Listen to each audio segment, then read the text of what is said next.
قال حدثنا يحيى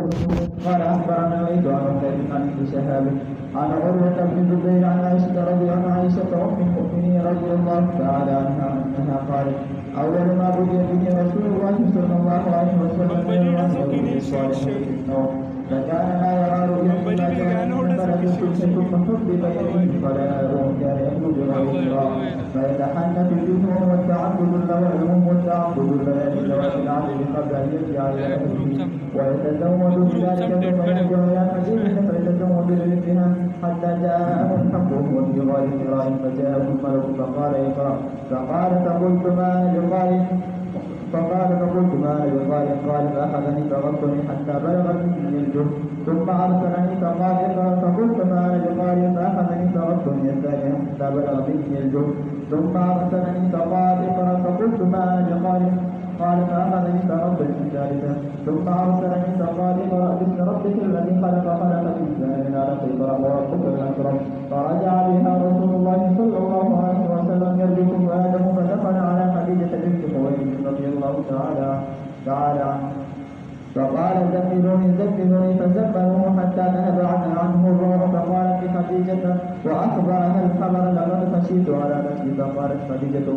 كلا والله لا يخزيك الله أبدا إنك لتصل الرحم وتحمل الكل وتكسب المعلوم وتقري الضيف وتعين على نوائب الحق فانطلقت به خديجة حتى أتت به ورقة بن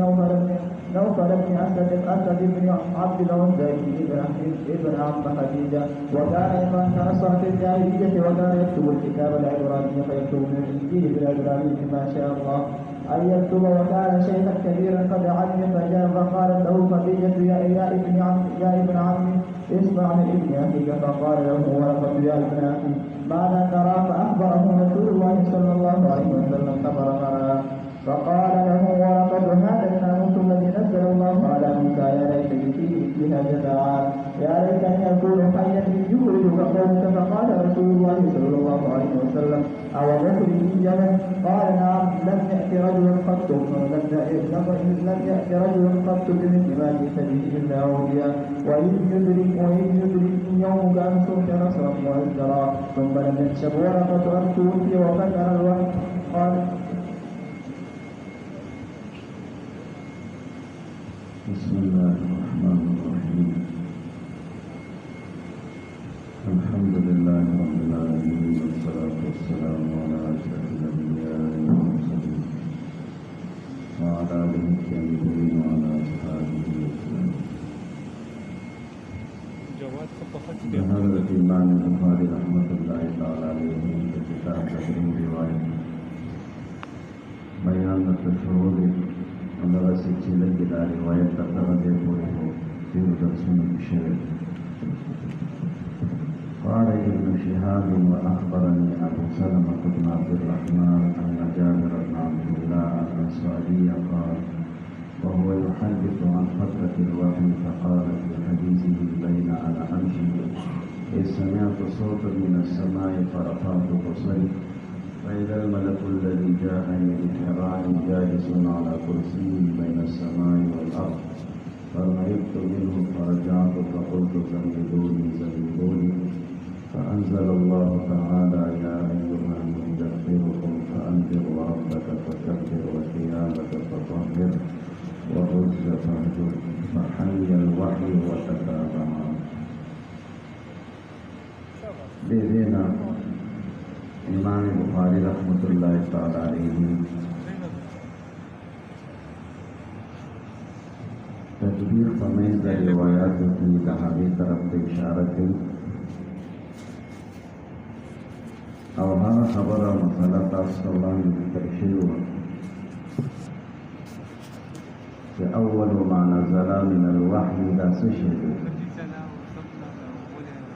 او د دې متعلق د څلورو اقوالو ذکر درته شوی و اول ما نزل من الوحي دا سورة علق لومبني آیتونه دي دویم قول لته ذکر شوی چې دا د سورة مدثر لومبني آیتونه دي دریم چې دا سورة فاتحه د ټولو نه اول نازل شوې ده سلورم یو ضعیف قول لکه ذکر شوی چې بسم الله نازله شوې او د دې متعلق بیا تاسو ته د اقوالو په منځ کې د تصدیق بیان شوی چې اول ما نزل من الوحي مطلقا هغه سورې علق دا 15 آیتونه دي او د فترة الوحي نه بعد او مدې کما حصہ د قرآن چې نازل شوی دا د سورې مدثر د آیتونه دي او کامل سورۃ چې کوم اول نازل شوی دی دا سورۃ فاتحه امام بخاری رحمت الله تعالی علیه ذکر د دې روایت فقال ابن شهاب سره کوي د دې متعلق د علماء ورایي یو دا چې دا د امام بخاری رحمت الله تعالی علیه په تور تعلیق ذکر کړی دین کو الله چې نه دا تحویل دی دا تعلیق نه دی تحویل دی دا مخی کم سند تا ذکر شو دا ابتدانا دا اولنا فدغ سند سر امام بخاری رحمت اللہ تعالی علیہ دا دغ واقعی دا درم حصہ دا درم ٹکڑا هم در ترا نقل کری یو قول دا متعلق دا دی شدا تعلیق دا سند کی کم ابتدائی حصہ دا امام بخاری رحمت اللہ تعالی علیہ دا ذکر کری دین قول چې عام علماء هغه ته ترجیح ورکړي هغه دا چې نه دا تعلیق نه دی بلکې دا تحویل دی چې تر دې پورې دا روایت چې بیان شولو نو دا روایت په دغه سند سره چې مخکې ذکر شو یحیی سے یا یحیی د لیث سے نه لیث د عقیل سے نه هغه د ابن شهاب سے نه هغه د زهری سے نه دا عروه سے نه او هغه د عائشہ صدیقہ رضی الله تعالی عنها فدغه سند سره دا ابن شهاب زهری رحمت الله تعالی علیه دا واقعه هم ذکر کړي چې څنګه ماته دا مخکې حصے د دې بیان اوروه بن زبیر سے کړو نو د قشان ماته یو بل ټوکړه دا ابو سلمہ ابن عبد الرحمن سے ابن را رسیدلی ده چې په هغه کې ذکر د فترة الوحی دی نو د سند دا مخکینه حصہ دا هم پکې ده او دا رسونه حصہ دی بدل ده مخکې د ابن شهاب زهری رحمه الله د دې کوم استاد او شیخ او عروه رحمه الله دی او بیا د هغې روایت د عائشہ صدیقہ رضی الله تعالی عنها دی او دا دیم روایت چې ذکر کوي نو دا هم د ابن شهاب زهری سے دا مخکینه ټول سند دی خو په اخره کې سند بدل شوی دی نو د شیخ ابو سلمہ بن عبد الرحمن سے دی او بیا د هغوی دا روایت د جابر بن عبد الله رضی الله تعالی عنهما را نقل کړي ابو سلمہ بن عبد الرحمن رحمه الله دا تابعی دی او د عبد الرحمن بن عوف رضی الله تعالی عنہ بچی دی عبد الرحمن بن عوف رضی الله تعالی عنہ بچی دی جابر ابن عبد الله رضی الله تعالی عنہ دا روایت تر نقل کړي او جابر ابن عبد الله رضی الله تعالی عنهما لا رسول الله صحابه او د دې مختلف واقعات په بخاری شریف کې او په نورو کتابونو کې د ذکر دي د رسول الله صلی الله علیه وسلم د سره خاص خبرې اترې شوي دي او یو خبره چې هغه تاسو نه دي هغه دا هم ده چې هل ذکرن تلاعبها وتلاعبك الله ذکرا تلاعبها وتلاعبك دا خبره هم د جابر صاحب سره کړي نبی صلی الله علیه وسلم یا دا خدای بندا پیغله دی ولې نه کوله چې هغه تاسو سره لوبي کول او هغه سره لوبي کول نو دا کیسه خو تاسو نه دي ټول عمر تاسو ته یاد نو یو خبره درته نه یاد چې نو د جابر صاحب څخه کار نه دي او څه واقعات او څه کیسې دي دا یو کېره ده یو خو د خیال ده سنا سن تذکرہ پرې کولې شي نو دا د ابن شهاب زهری رحمت الله تعالی علیه دا دیم سلسله تر نقل کړي دی او په دې کې مقصود هغه تطبیق بین الروایات دی چې مخکې روایت معلومه شوه چې اول ما نزل من القرآن هغه سوره علق دی دویم روایت نه تدا معلومیږي چې اول ما نزل من القرآن هغه یا ایها المدثر آیتونه دي. نو دې بدل اشاره وکړي چې او بالکل دا اول ما نزل دي او بعد فتره الوحي، بعد فتره الوحي. رسول الله صلی الله علیه وسلم ته کله اوله وحی راغله، بیا د دې وحی نه باسه وخت پورې وحی بند شوله. دې ته فترت ویل کېږي. فترت په معنا د انقطاع سره، على فترة من الرسل. فترت په معنا د انقطاع سره، په معنا د بندېدلو سره. رسول الله صلی الله علیه وسلم ته د اول وحی نه بعد وحی بند شوله. د اولې په دې کې څه حکمت و؟ نو د دې مختلف حکمتونه علما ذکر کوي. یو حکمت علما پکې دا ذکر کوي چې د جبرئیل امین د ملاقات د وجې نه او د قرآن پاک د لومړنۍ وحی د نازلېدو د وجې نه رسول الله صلی الله علیه وسلم باندې ډېر بوج راغلی، ډېر تکلیف او مشقت ورته رسېدلی و چې رسول الله علیه السلام ته لږ راحت میلاو شي. د دې دپاره الله څه ورځو دپاره وحی بنده کړله. دویمه وجه علما حضرات دا ذکر کوي چې وحی بنده شوله د دې دپاره چې دا لومړنۍ وحی ده، په دغې وحی کې د پوره غور او فکر او د سوچ کولو موقع نبي علیه السلام ته ورکړل شي. د غور او د فکر کولو موقع نبي کریم صلی الله علیه وسلم ته ملاو شي چې پوره په سوچ وکړي، غور وکړي په دغې وحی کې. دریم حکمت علما دا ذکر کوي چې وحی ځکه بنده شوله د پاره د شوق پیدا کولو د رسول الله صلی الله علیه وسلم، چې د رسول الله صلی الله علیه وسلم شوق نور هم زیات شي او شوق یې پیدا شي. لکه تاسو اوس په دې خبره نه پوهېږئ چې څو پورې ستاسو ته د دې یو نظیر نه وي ذکر شوی. دغه ملا صاحب دې ستر نوم دی د ملا ثاقب حسین صاحب خپلې بلالی سړی لکه دی اوس ټیک ټاک دی، هېڅ قسمه مسله ورته نشته. خو مور پلار ورته کارو وکړله، کویدن وکړله او نیکۍ مو ورته پکې وتړله. نو د ده د کور والا سره ملاقات وشو، ده ته یې ګوته ورکړه. پښتو ده نو اوس پښتو کې څه وکړو؟ ګوتې ده پیدا در کړي نو ګوته خو به یې نه در کړې، ګوتې په لاس ته هغه ګوتمۍ دله درکړله. نو پښتو ټوله کنځل ده، سمه خبره په دې کې نشته. شاته یو بل ملګری ناست دی، امام یاد ته پکې چې ما ته به هم ګوته راکوي. دا وګورئ چې ګوته به کله درکوي؟ ورځې پکې شته. پخوا به ته یې زنانو دې چرګو کې هګۍ کتله، نو دی به یې ګوته وله ورکوله. نو اوس هم دې خلکو به دا کار شروع کړو چې راشي ده ته هم په لاس کې ګوته ورکړه. نو دا هم کېدای شي تاسو کې هګۍ وګوري، نو دا کار مه کوئ. نو دا اوس ټیک ټاک سړی دی، هېڅ قسمه سوچ یې نه و. خو چې کله دا ملاقات وشو، د دې ملاقات نه بعد د ده شوق زیات شو که نه، بیا به کله وګورو دا ملاقات به بیا کله کېږي او کوم ځای کې به وشي. نو دی د رابطې هر قسمه کوشش کوي. نو کله پټ په پټه وړو ته ټاټیانې ماټیانې ورکړي، پاتې ته یې دا ورکړه او دا چلو کړه. کله موبایل نمبر ورکړي، کله یوه کیسه، ځکه د ده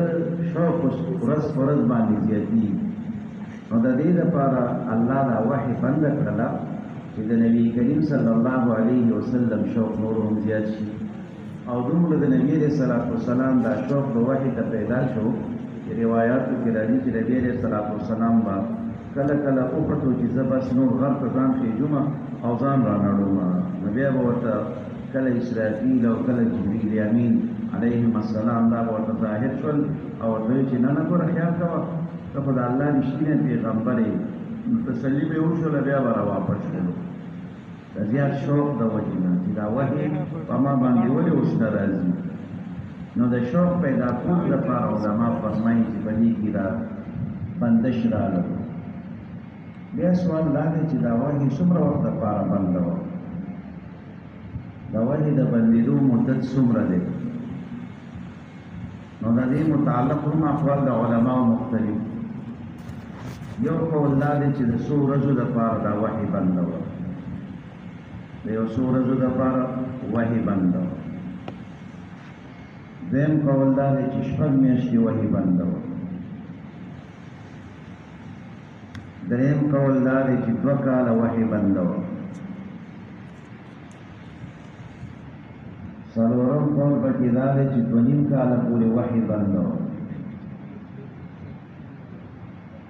او پنځم قول پکې دا دی چې تر 3 کالو پورې وحي بنده وه. د یو څو ورځو دپاره، د شپږو میاشتو دپاره، د 2 کالو دپاره، 2.5 کالو دپاره او 3 کالو پورې وحي بنده وه.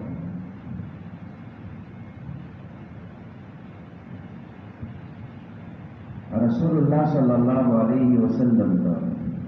دوباره بیا وحي څنګه راغلی ده، نو د هغې تذکره په دې روایت کې درته کېږي. قال ابن شهاب واخبرني ابو سلمة بن عبد الرحمن ان جابر بن عبد الله الانصاري رضي الله تعالى عنهما قال، جابر بن عبد الله انصاری رضی اللہ تعالیٰ عنہ فرمائی وهو يحدث عن فترة الوحي، کہ رسول اللہ صلی اللہ علیہ وسلم بیان کولو دا فترة الوحینا. قال دا زمین دا جابر بن عبد الله سے تراجی دے، او وهو يحدث دا زمین دا دی مرجع رسول اللہ علیہ السلام دے. دا وهو يحدث فظاہرہ باندی مرجع جابر بن عبد الله سے متعارف و جابر بن عبد الله سے دادی مرجع نہ دا هو ضمیر را راضی دی نبی علیہ الصلوۃ والسلام تا. جابر بن عبد الله رضی اللہ تعالی عنہ فرمائی وهو دا نبی کریم صلی اللہ علیہ وسلم يحدث بیان کولو عن فترة الوحی دا زمانے دا بندش دا وحی، کلا وحی ماتا ذراتل بنشیو ندر وقت. فقال في حدیثه رسول اللہ صلی اللہ علیہ وسلم بدی خل بیان جو فرمائے بین انا امشی زروانما اذ سمعت صوتا من السماء، ناسا پمی دبر طرفنا یو آواز وردلو. اذ مفاجات یدی اذ سمعت صوتا من السماء، ناسا پمی یو آواز دبر طرفنا وردلو. فرفعت بصری، برمی اوکتل نظر می برکرلو. فرفعت بصری، برمی اوکتل فإذا الملك الذي جاءني بحراء، کہ هغه فرشته چې ما ته په حرا غار کې راغلی وه، په غار حرا کې راته راغلی وه. جالس علی کرسي، دا په یو چوکۍ باندې ناسته ده بین السماء والارض، د ځمکې د اسمان په منځ کې. په لاره باندې روان یم، په دې لاره کې ما یو آواز واورېدلو. چې آواز مې واورېدلو نو بره مې وکتل، نو نور روایتونو کې دا راغلي دي چې مخې ته مې وکتل، شاته مې وکتل، ښي طرف ته مې وکتل، دس طرف ته څه په نظر نه راځي. لکه تاسو چې ډزه ډوزه اورئ او نو څه په نظر نه راځي. کله اسمان ته ګورئ او کله چت ته ګورئ، داسې چل دی. نو به دغه شان چل په نبي علیه الصلاۃ والسلام ښي طرف ته مې وکتل، دس طرف ته مې وکتل، څه نشته. نو چې بره مې وکتل نو بره په اسمان کې نظر مې په هغه فرشتې ولګېدلو چې کوم په غار حرا کې زما خواته راغلې وه. او جالس علی کرسي، دا په یو چوکۍ باندې ناسته وه. علما فرمایي چې دغه وخت کې رسول الله صلی الله علیه وسلم بهر وکړ او د مکې مکرمې یو خوړ کې را روان دي. په هغه خوړ کې چې کله دا اواز وشولو نو د دې اواز سره بره وکتل. نبی علیه الصلاۃ والسلام یې د زیاتې یېرې د وجې نه یې زه را پرېوتلم، د یېرې د وجې نه یې زه را پرېوتلم. ځکه چې سړی تنې تنها یوازې روان وي او ورسره سوچونه هم وي، او دغې سوچونو په دوران کې یو ناڅاپي تا باندې اواز وشي. لکه تاسو باندې دغه حال دی چې هسې دا سوچ دی، جنګ وشولو، حمله وشوله، دلته وشوله، هلته کې وشوله، نه الله ته متوجه شي. تفسیرو ته ضرورت نشته دی، تفسیرو ته ضرورت نشته دی. او نن د دې خلکو په خبرو دوکه کېږي. دې کې دا 98% دروغ وي او دا 2% پکې رښتیا وي. په خوا باندې کاهنانو ساحرانو چې دا خبرې پیشنګویانې به کولې نو څومره به پکې رښتیا وو 1% به رښتیا وو او دا 99% به څه وو دا به دروغ وو نو میډیا ډېر شانتې نښه شوې ده دا هماغه ټول کاهنان دي دا میډیا سړي ټول کاهنان دي 92% دوی دروغ وایي 98% بلکې دا ټول پکې صرف دا پکې رښتیا وي کله دا هم پکې رښتیا نه وي نو د دې نه به ځان نه متاثره کوئ بس خپل الله ته متوجه شئ د الله نه سوالونه کوئ او د الله سره خپل رابطه وساتئ نور په دې خلکو په خبرو باندې او په میډیا باندې او ظاهري درزه نه د دې نه مه یېرېږئ ها تاسو خو د خیره سره تکړه خلک دي تاسو کوم خلک یې تکړه بزدلي به نه کوئ دا د بزدله خلکو کار دی سره ډزې دي ولاړې دي بس مونځ نه کوو لکه په دې وخت کې به مونځونه ډېر کوي او په دې وخت کې تاسو خلکو نه چې هلکه بس کورونو کې کښېنئ جومات ته مه راځئ نو هلکه دې اوس په کور کې نه مري او په جومات کې مري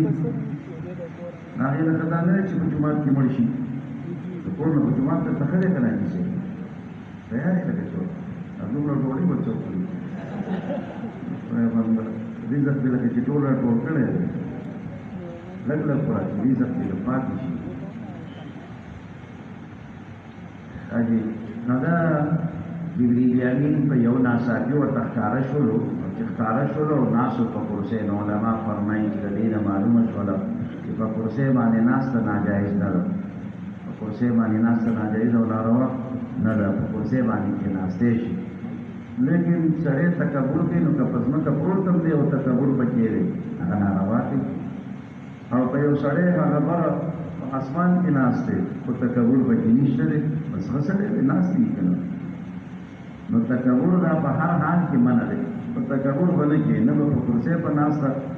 او نه د ځمکې په ناسته او نه په ملاسته تکبر چې په کوم حال کې کې دا مضموم دی او باقي په د الله نعمتونه دي تا ښایسته مزیداره کرسۍ دې ځان ته جوړه کړې ده سوټې دې جوړې کړې دي ناسته پکې کې شرعاً په دې کې څه معنا نشته دی د دې اجازت شته دی نو په جبریل امین وي دی په ناستو په کرسۍ باندې د ځمکې او د اسمان په منځ کې نو چې تا ته یو راشم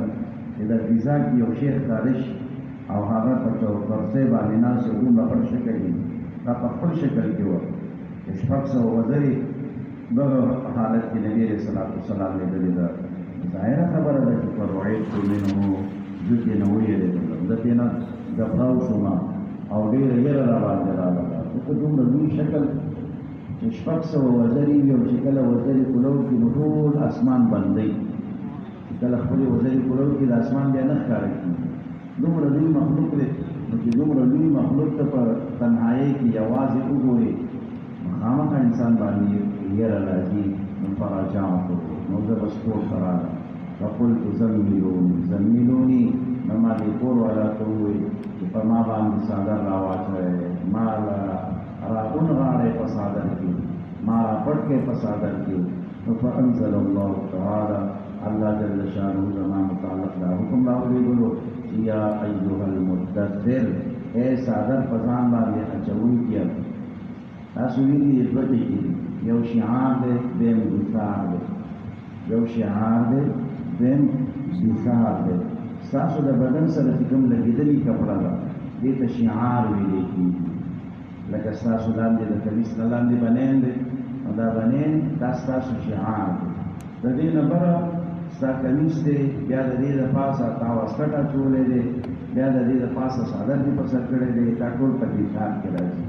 دا ټول په څه کې راځي دفاع نو یو شعار دی نو شعار هغه کپړې ته ویلې کېږي چې د بدن سره دې لګېدلي وي او دسار هغې کپړې ته ویلې کېږي چې هغه د دغې کپړې د پاسه اچولی کېږي نو هغه هر یو شي وي نو دلته کې تېره مراد یا ایها المدثر اے څادر کې خپل ځان راایښتونکیه خپل ځان را پټونکیه قم فانذر پاسه فانذر خلقو لره ویروه د الله د عذاب نه علماء فرمایي چې دلته کې نبي علیه الصلاة والسلام ته الله خطاب د ملاطفت کړی الله خطاب د ملاطفت د نرمۍ او د محبت یو انسان ته خطاب کې د هغه د حالت مطابق لکه حاجي صاحب دې ولیدلو چې پاسه مړه خوراکي اواز ورسو ګورو پاسه مړه خوراکي نو چې تا دته خوراکي ویلي نو دا د سره ستا هغه محبت دی ستا د سره ازادي ده تا سره محبت دی ازادي دی ده دلته کې هم الله نبی علیہ الصلوۃ والسلام حالت مطابق ورته خطاب کوي چې او هغه کس چې تا د ځان نه صادر راټاو کړی دی او صادر کې د ځان نه پټ کړی دی پاسه فانذر تو ویره وخلق لرا انذار علماء فرمایي چې دا هغه یری ته ویلي کی مطلق یرول ته نه ویلي کی هغه یری ته ویلي کیږي چې کومه یره د شقت په بنامي کما یره د شقت په بنامي او د عظمت د وجنامي چې کما یره د بنامي په شقت باندې چې ته ویریږه نو دا ویریږه چې ورته وې نو دا د باندې شقت دی او دا یره ته د پړ کې ولې اچي د دې وجنانه چې د ظالم دی د دې وجنانه چې دی ظالم دی بلکې د عظمت د وجنه د لوی د وجنه او چې الله د طرفنا پیغمبر علیه الصلاۃ والسلام من تاسو یری نو دا شفقت دی او دا الله دا یره چې زما ستا پړه کې اچي دا یره د عظمت ته دا یره د عظمت ته لکه تاسو ټول لګي په یو ځای کې ناسې یا لوبې کوئ یا څه هم کوئ او ستاسو سره یو استاد چې ډېر تاسو سره نرمه رویه کوي او چې کله تاسو دې وګورئ نو د ده په کتو سره ټول منډه کوي هلکه څه چلو شروع استاد راغی هلکه دا استاد ډېر سخت دی نه دی خو د استاد د ادب د وجې نه د ده د احترام د وجې نه د ده د تعظیم د وجې نه موږ د دې ځای نه پاسو دا دی موږ پرېږدو نو یری دلته کې د یری نه هغه یره مراد ده چې هغه یره کې شفقت دي او دغه یره چې دته ورکولی کېږي دا د دې یرون د یرې د کوم ذات نه چې یرولی شوی د هغه د عظمت او د اجلال د وجې نه نو دې ته انذار ویلی کېږي اوس موږ خلک یری د سپي نه موږ یری د ازمري نه د مار نه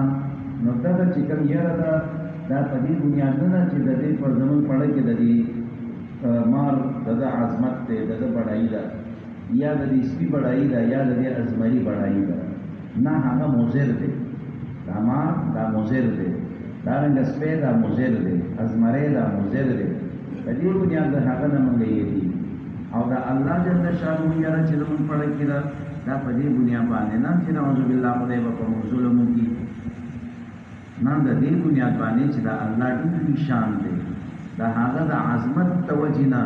منګه د الله جل شانه یره دا په خپل کې ساتو نو دا فرق لري په منځ د عام یره کې او د انذار کې نو انذار هغه یری ته ویلي کېږي چې هغه بنامي په شفقت او دا رنګ د وی د وجه د عظمت دې منذر عنهونه د وجه د شفقت منذر عنه چې د کم ذات نه تیرولې کېږي د عظمت او د لوی په بنیاد باندې نه د دې وجه نه چې دی په پتا باندې ظلم او زیاتې وکړي قم فانذر وربك فكبر نو د ربك فكبر معنا علما ذکر کوي چې وربك فعظم د خپل پروردگار عظمت او لوی تخلق ته بیان کړ د دې آیت کریمه نه علما حضرات بیا استدلال کوي د خپل مسلې د پاره سو کوئی چې الله اکبر په معنی کې ضروری دی ماوین دا وایي چې وربک فکبر دلته کې لفظ الله اکبر راغلی او حناف علما هغوی فرمایي چون کې هر هغه جمله چې هغه د الله په عظمت باندې دال وي نو هغه جمله ویل پکې صحیح دي نو دوی وایي چې د دې فکبر څه معنا ده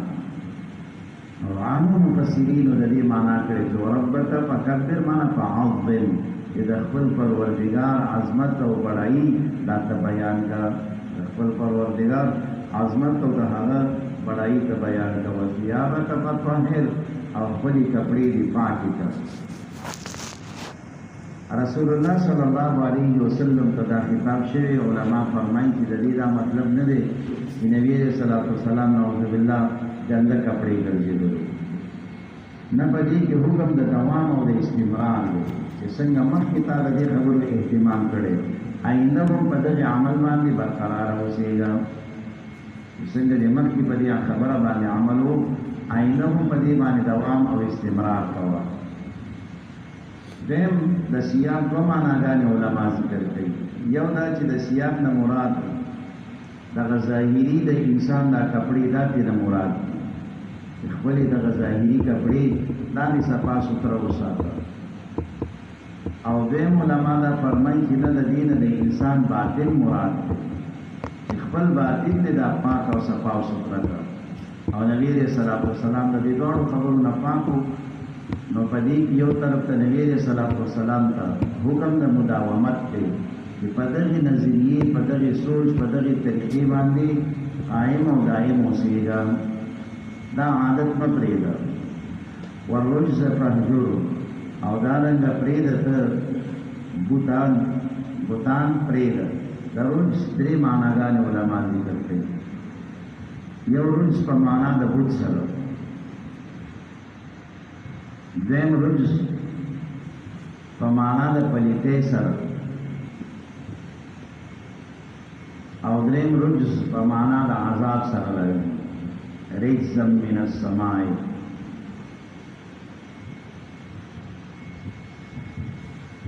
نو ورجز فهجر نبی علیہ الصلوۃ والسلام ته حکم دی چې زما حبیبه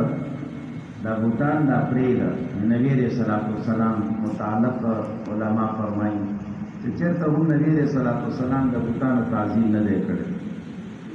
په وړوکوالي کې یو ځل وي د دوی یو میله وه د دې مشرکین مکه و، ټول خلک تلل،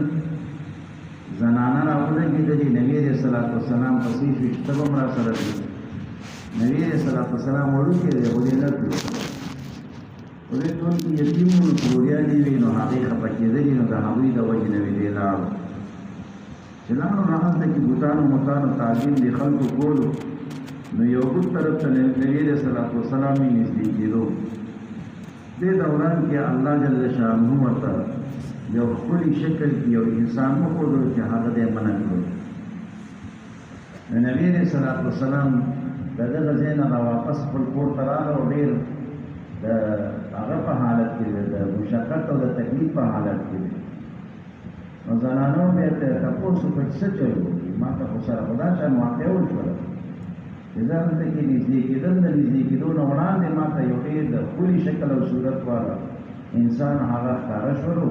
او هغه د ډېر په سختۍ سره منع کړلم چې دې بوټ ته نږدې نه شي. نو زه د هغه د نږدېکت نه منع کړلم او ما باندې اوس روغ راغلو،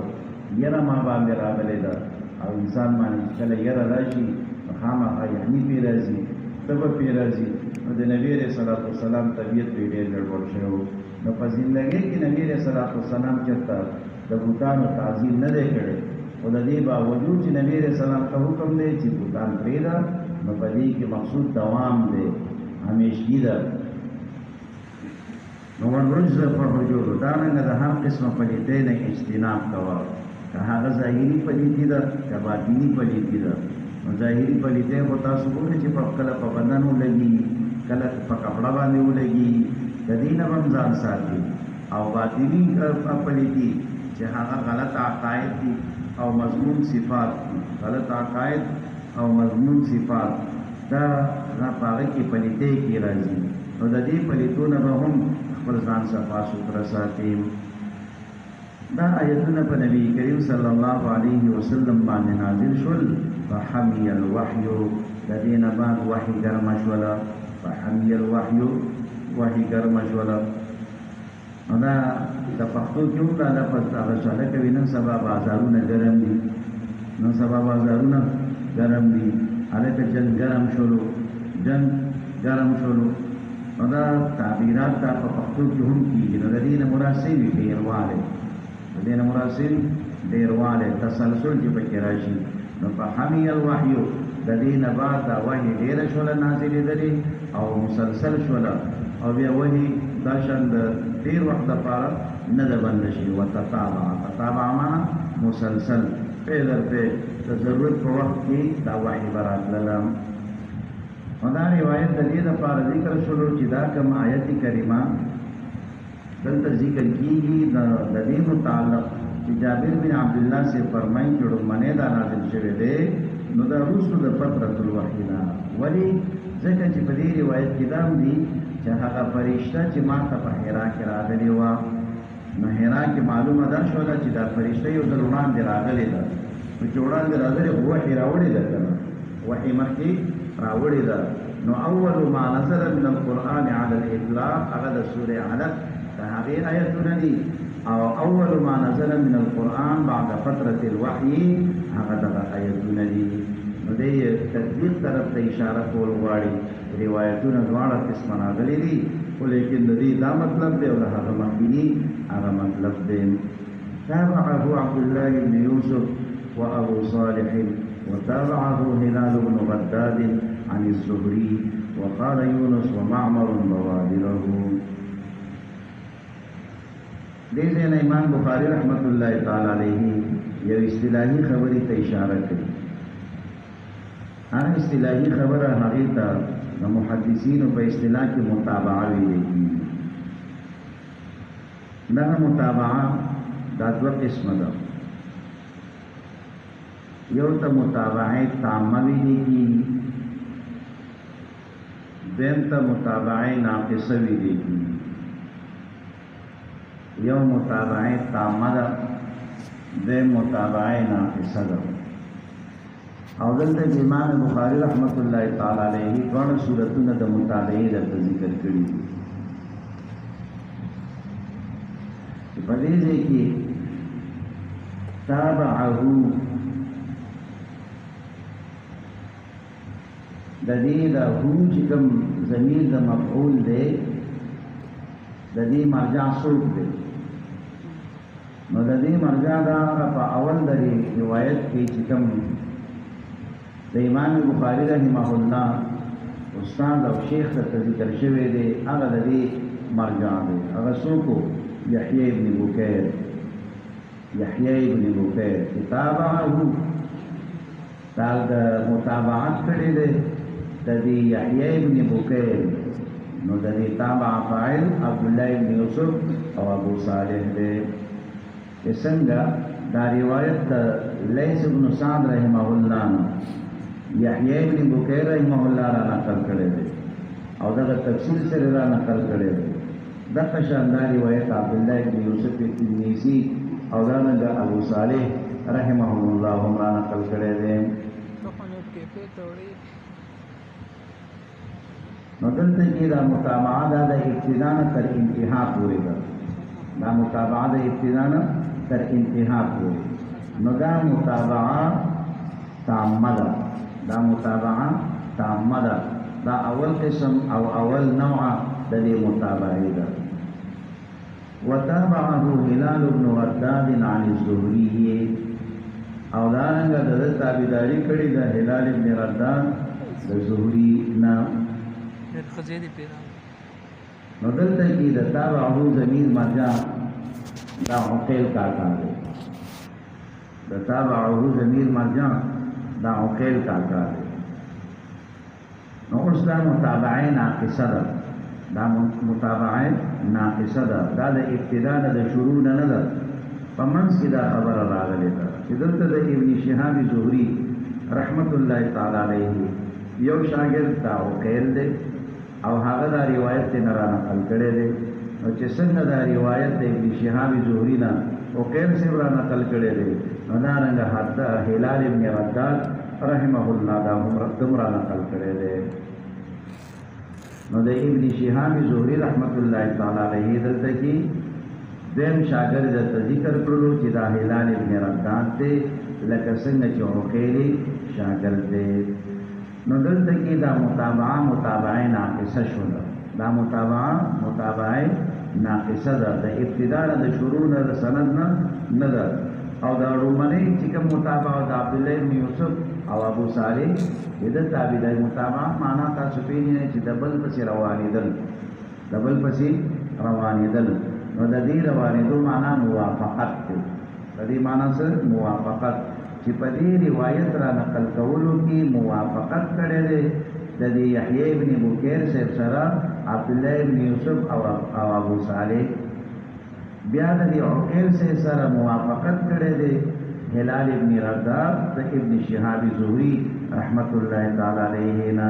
یعنی چې څنګه هغه شاګرد دی هم شاګرد دی چې کوم الفاظ د عقیل دي دغه شان الفاظ د هلال ابن رداد سے هم دي. و بیا د ابن شهاب زهري سے یو دو شاګردان د تنور ذکر کوي او د هغوی په روایت کې لږ فرق دی.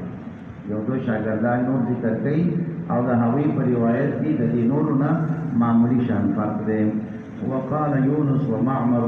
دا دواړه شاګردان دي د ابن شهاب زهري. دا هم شاګرد لکه څنګه چې مخکینی دو شاګردان یو طرف ته عقیل او بل طرف ته هلال، نو دا شان دا یونس او معمر رحمهم الله دا هم شاګردان دي د ابن شهاب زهري رحمت الله تعالی علیه. دوی هم موافقت کړی دی د دې عقیل سره، دوی هم موافقت کړی دی د عقیل سره چې څنګه د ابن شهاب زهري صاحب نه روایت عقیل نقل کړی دی، یونس هم نقل کړی دی، معمر هم نقل کړی دی، هلال ابن رداد هم نقل کړی. خو لیکن فرق سره فرق دا دی چې عقیل او هلال ابن رداد چې کله دوی دې جملې ته راځي چې ترجفو، نو د ترجفو نه بعد دوی دواړه څه ذکر کوي؟ فؤادو، ترجفو فؤادو. او یونس او معمر دا د ابن شهاب زهري رحمت الله تعالی علیه نه روایت را نقل کوي. دغه روایت خو فرق دا دی چې هغوی د ترجفو نه بعد د فؤادو په ځای باندې بوادره ذکر کوي. ترجفو بوادره، بوادر د بادرې جمع ده. بادره ویل کېږي هغه حصې ته چې هغه د انسان د دې سټ او د اوږې په منځ کې، د سټ او د اوږې په منځ کې چې کومه حصه ده دغې ته بادره ویل کېږي. ملګرو تاسو خو به نور څه نه لیدلي، غوا خو به هم چېرته لیدلي ده. غوا ته چې کله ته داسې چوکره خلاصې نو د دې د خپې نه دا بره چې کومه حصه ده دا داسې ولړزي، دې ته بادره ویل کېږي. دغه چې دا کوم ځای باندې داسې رېږدېدل راځي دغه دا بادره ده. چېرته هم لیدلې ده که نه؟ د ښځو هم دا حالت ده، ښځې هم دا شان لړزه په ښځو هم راځي. هغه خو تاسو لیدلي نه دي، هغه خو تاسو چپلې اوچتوي، هغه تاسو لیدلي نه دي. ځکه هغې تاسو لیدلي یې خو تاسو هغې نه دي لیدلي، ځکه چې چپله تاسو په خلاف اوچتېږي. دې نه چې برهمان استاد دا ورته نیت کړی چې نه نه د ګل ګزار هم نه تپې ونه کړ، ما خو د خیر سره د چپلې ګزار کړی. دا ډېر خوشي بوټی دی، دا به دې مجبوره کوي خامخا یو څو لغتې به وله ورکوي. سهار راځې د خدای رضا لپاره به یو لغتې ورکوي، او چې واپس ځې نو بیا هم د خدای رضا لپاره یو لغتې ورکوي. څنګه چې شیطانان په اوو کاڼو ویشتلی کېږي که نه، نو دغه شان به دوی وولي، نو بیا به صحیح وي. ما ته مه ګوره چې څنګه څنګه د ګراستې نه تنګ دي، نو دومره یو نیمه خو پکې سړي لور هم پیدا کېږي، یو نیم پکې د سړي لور هم وي، لیکن اکثر خوشي بوټی دی. نو ډېر ترې تاویږي ما ها چې ډېر ترې متاثره کېږي. ما دا چې الله فرمایي چې د جنتیانو خپل ذکر کوي، نو مطهرتون چې ذکر کوي دې دپاره چې دا خو ډېرې ګنده دي او هر قسمه ګندګۍ پکې دي، او هلته کې دا شی به بیا پکې نه وي چې خفه نه شي. ځکه تاسو به کله جومات کې ترجمه کړي چې هلته کې بیان کوئ یاره د په جنت کې به ستاسو دا ښځې د جنتي سردارانو ښځې وي، د جنتي سردارانو د جنتي ښځو به سردارانې وي. نو مختص دا چې دوی بلاګان نه بل هم نه خلاصېږي، نو خلک ترې نه تنګ دي. نو ځکه الله ورته سره قید داسې کوي چې مطهره نه هلته بدله درکوم، خو پاکې بدله درکوم چې دا بد خویونه دا بد عادتونه به پکې نه وي، د دې بدو عادتونو بدو خویونو نه به پاکې کړلی شوي وي. نو بس د شهادت ورځې نه دي ورځی پرې خدای درته حورې درکوي، دې بلاګان نه به یې نه خلاص شي. څنګه پیسې هم ورکوي. یو شیعهګانو چېرته جهاد نه دی کړی، یو پیرانو اسلام تبلیغیان ټول پیران دي، مثلا دا په صوفیاو کې راځي، تاسو ته به ویلي وو که نه؟ نو چېرته به هم دوی په جهاد کې ونه ویني. کېدی شي دا ځل د امیر صاحب پرې ګناهګار شي. ها پرې ورځې پرې دا خبرې وکړه ریون درته ولي ګوره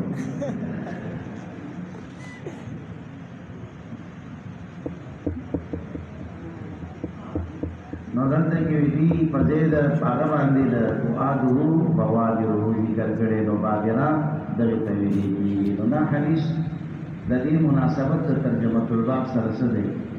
د ترجمه الباب سره د دې مناسبت واضح دی لکه په دې کې بیان د ابتدا د وحی چې اول ما بدأ به رسول الله صلی الله علیه وسلم من الوحي الرؤيا الصالحه دارنګه د نبی رسول الله والسلام کیفیت سو نو دا هغه کیفیت بیان ته وشولو چې نبی رسول الله والسلام دا وخت کې ورته وایي چې اقرا ته ورته ما نبی قارئ او بیا دې سخزور نبی رسول الله والسلام ته ورکړې دي بیا د هغه په نتیجه کې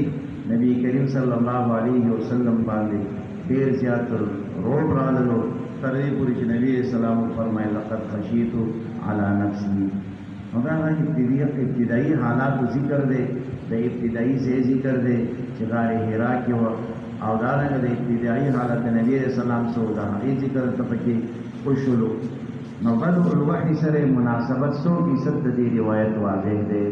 دا نه بدی کې عظمت د وحی هم ده عظمت وحی هم ده چې د وحی د عظمت په بنیاد باندې رسول الله صلی الله علیه وسلم ته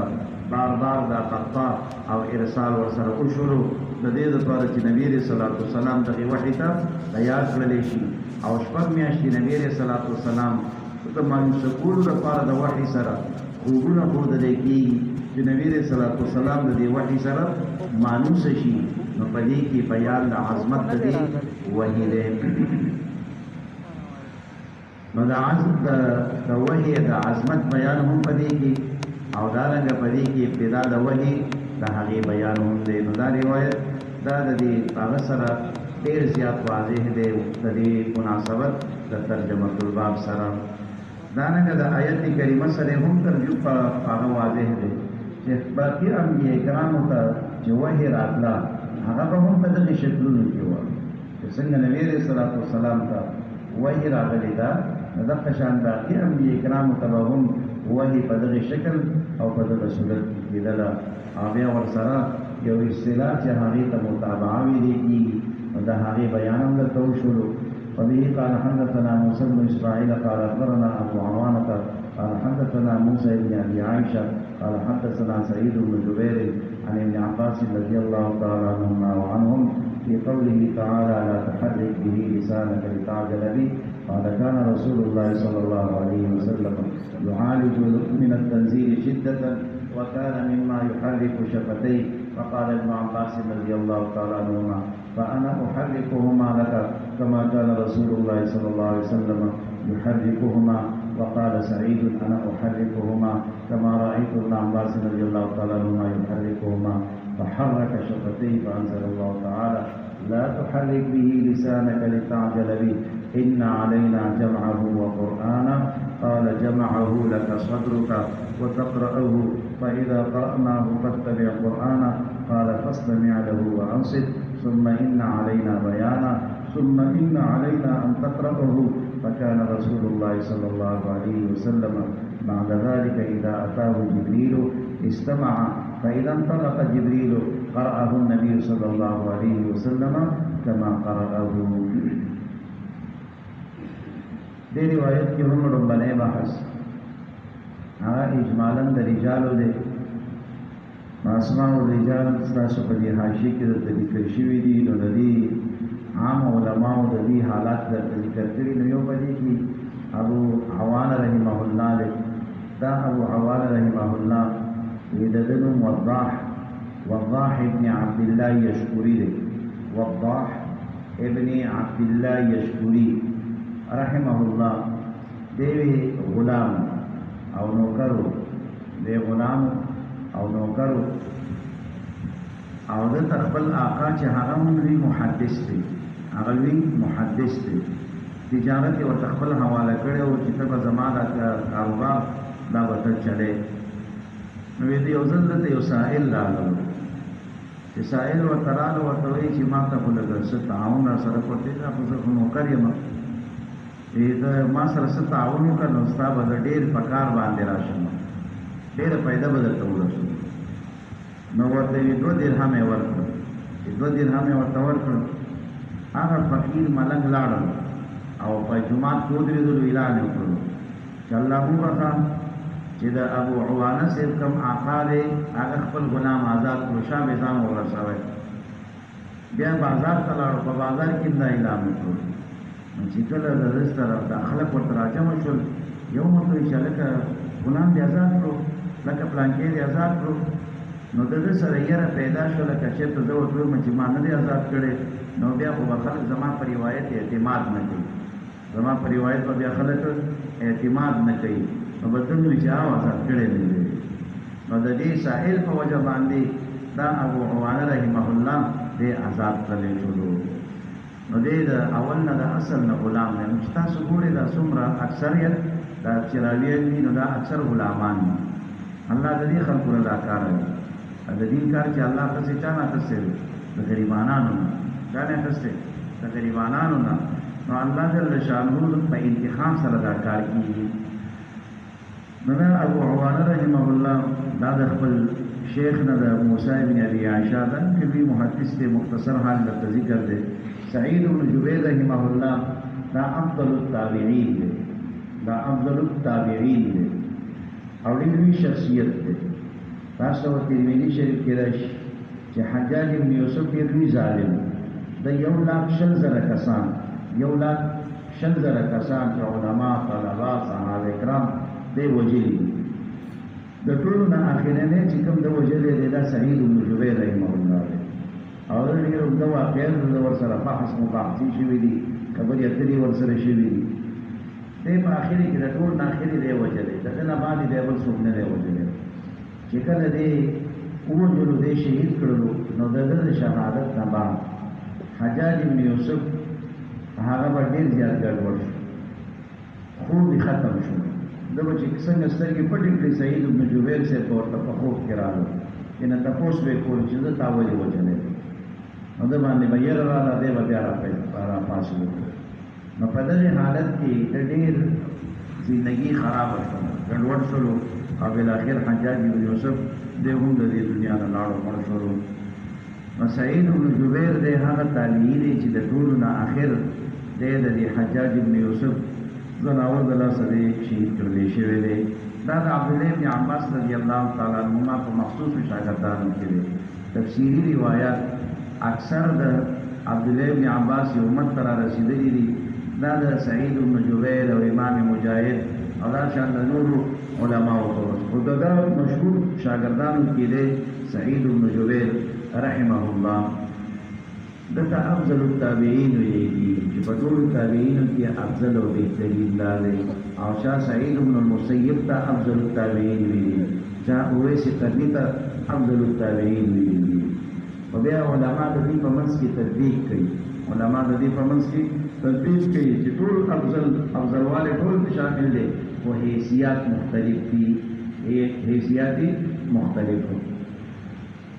عبدالله بن عباس رضی اللہ تعالی عنہما دا رسول الله صلی الله علیه وسلم د ترز ویل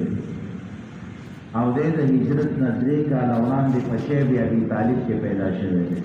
د هجرت نه وړاندې په شیب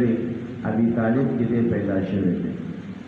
رسول الله صلی الله علیه وسلم د رحلت په ټیم کې د عمر کم دی، یا 12 کال عمر دی یا 13 کال د عمر دی، ولیکن ډېر زیات هوښیار او ډېر زیات عقلمند دی. په دغې وړوکې عمر کې د نبي علیه الصلاة والسلام نه د احادیثو د هغوی د معمولاتو معلومولو ډېر محنت او خوارۍ کړي دي. د نبي علیه السلام د رحلت نه بعد بیا د طلب د علم دپاره ډېر محنتونه خوارۍ کړي دي. تاسو ته یو واقعیت انشاءالله راځي چې د نبي علیه الصلاة والسلام په کور کې دننه د حال معلومولو دپاره څنګه طریقه د اختیار کړې ده. او بیا د نبی علیه الصلاة والسلام خدمت یې کړی دی. نبی علیه الصلاة والسلام دته دعا کړې ده چې اللهم علمه الکتاب والحکمه. د هغې نتیجه دا وه چې الله ورته دومره ډېر لوی علم ورکړلو چې دته حبر هذه الامه ویلي کېږي، حبر هذه الامه چې د دې امت د ټولو نه لوی عالم.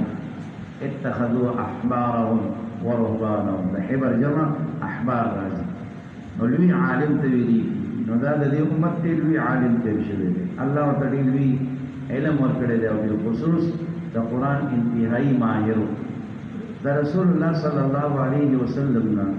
ویدی براه راست کوم روایت اورېدلې زیات چې کوم تعداد را نقل دی هغه 19 دی چې دی براه راست کوم روایت د نبی رسول الله صلی الله علیه وسلم نه اورېدلې زیات تعداد چې کوم را نقل دی هغه 19 دی چې 19 روایتونه د براه راست نبی کریم صلی الله علیه وسلم نه اورېدلې او د دې را منقول روایت هغه دی یوزر شپږ سوه او شپېته 1660 مرویات د دې را نقل کړل شوي دي نو دا 1660 روایت دا امت د حضرت عبدالله بن عباس رضی الله تعالی عنهما واسطې سره راغلي دي او د کوم صحابي نه چې د زرو نه زیات روایت را نقل وي هغه ته مکثرین فی الحدیث دی شمیرل کېږي نو دې د مکثرین فی الحدیث نه دی هغه صحابو نه دی چې هغوی نه ډېر تعداد د احادیثو را نقل کړلی شوی دی نو 1660 روایات د حضرت عبدالله بن عباس رضی الله تعالی عنهما نه را نقل دي په آخرني زندګۍ کې دې په سترګو ړوند شوی اخر زمانہ کې دې په سترګو باندې ړوند شوی دی او په 860 هجری کې 868 هجری کې دې په طائف کې وفات شوی دی او هلته کې د ده په نوم باندې یو غټ جومات دی مسجد عبدالله ابن عباس ښکلی ښایسته جومات دی او د دې سره خوا کې د ده مزار دی خلک د جومات په تماشې شي کله یو ځای کې ګرځي کله بل ځای کې ګرځي نو دغه مزار څوک نشي معلومولی تاسو چې کله په دې پارک کې ورته ننشئ